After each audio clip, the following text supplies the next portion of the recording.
Hello, and welcome to Gaming Creepypastas. Today we're going to be looking at an Oblivion creepypasta called an Oblivion mod. So, without further ado, let's begin. The first thing that I must point out is this is not for all you idiots out there. This is, however, a true story about the strangest and probably most demented Oblivion mod I've ever come across. What makes that true is the fact that there's more than just a mod. It's something else. To this day, I'm baffled at what it really was, or how the hell most of it is even possible. It all started about a year ago. After 2 years of playing the shit out of the main quest, guilds, Chivalry Isles, and the Knights of the Nine, I finally started filling up on a bunch of mods that even looked slightly appealing to me. Anyways, one day I was browsing through Planet Elder Scrolls, and one mod in particular caught my attention, as it had no screenshots and the description simply read, "High level and skilled only, please." The file itself was a single .esp, only a bit large. I was clueless as to what it could be, which either unfortunately or perhaps fortunately, I downloaded it and opened up Windows Explorer, only to find to my surprise that it had also come with a text file. The text file was named Help. While the ESP file was named Him. I opened the text file. The only thing in it was a short yet strange message.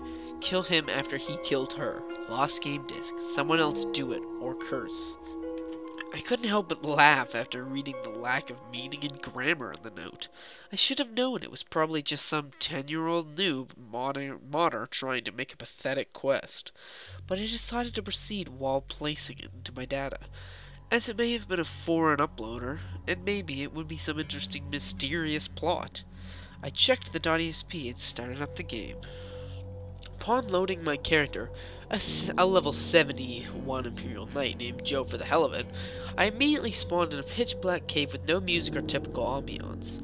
Just dead silence. I luckily had a few torches on me, and lit one to find that it was actually a cramped straight tunnel, with no door behind me.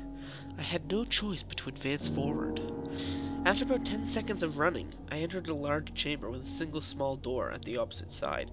There was blood everywhere. However, and not like the typical Oblivion decals as you see in the arena, it looked so real. It had to be one of the most disturbing things I've ever seen in a game.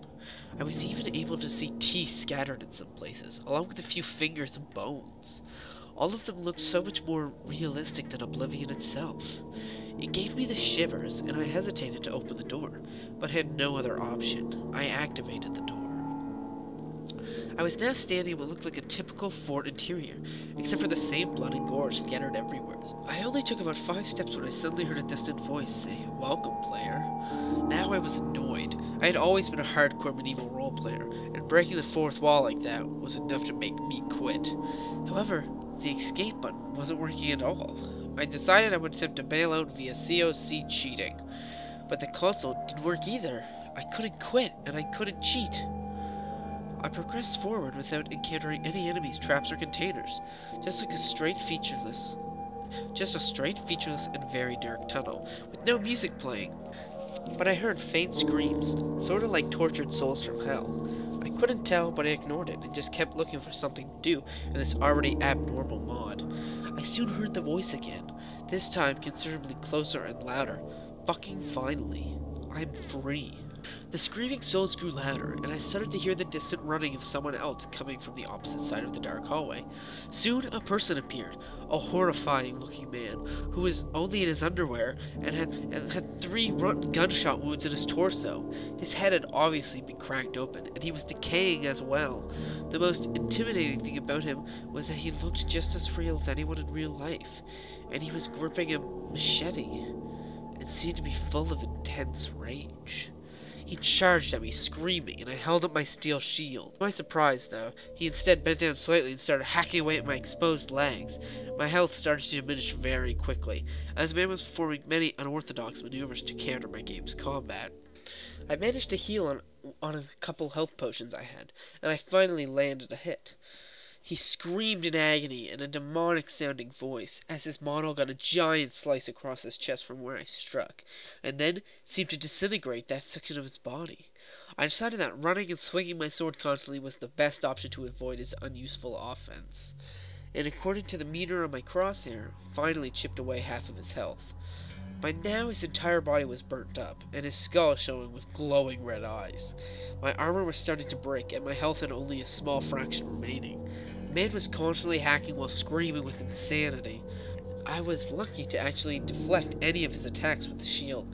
I finally decided to quit my current strategy, which I knew would get me killed, and did a lunge attack, which at master level was a stab, which completely impaled the man. Despite having my volume at a reasonable level, his scream was loud enough to hurt my ears as his body soon became engulfed in flames, and burst before he hit the ground. The level was filled with silence yet again, but then I saw there was now an opening where the man came out of. I walked inside. The room I entered was very dimly lit, with only a small wooden chair in the center and a straitjacket sitting at the corner. Resting in front of his chair, however, were somewhat old real newspapers, with the man in them. Apparently he was insane, and he was held in an asylum for quite some time until deemed stable and released. Then I found a photograph of a woman. This made me think before the help note, and I quickly understood everything. The insane man went to the uploader's house and brutally murdered his wife. The husband quickly responded by shooting him 3 times, which resulted in the attacker busting his head on something behind him when he fell. The husband either contained the insane man's soul in the .esp somehow, or the man haunted it. Either way, since the husband's Oblivion game was lost, he had to find someone who could finish the job and destroy his evil soul once and for all, or else allow him to kill more in spirit form. I have no idea whether this is true or some really fucked up story, but whatever it is, I still have nightmares about the man screaming in rage. So, that has been an Oblivion mod. I actually like this thing. I like this creepypasta. I don't know what it is, but it does have a little bit of the cliche of blood and gore, but I still do like it, and it's a very interesting story. It's really out there. So, I would definitely give this an 8 out of 10. I'm gonna go with that. So, you guys can rate your ratings in the description, or how this creepypasta could be even better. So thank you guys for watching. My name's been Oscar Fresh, and I hope to see you in the next creepypasta.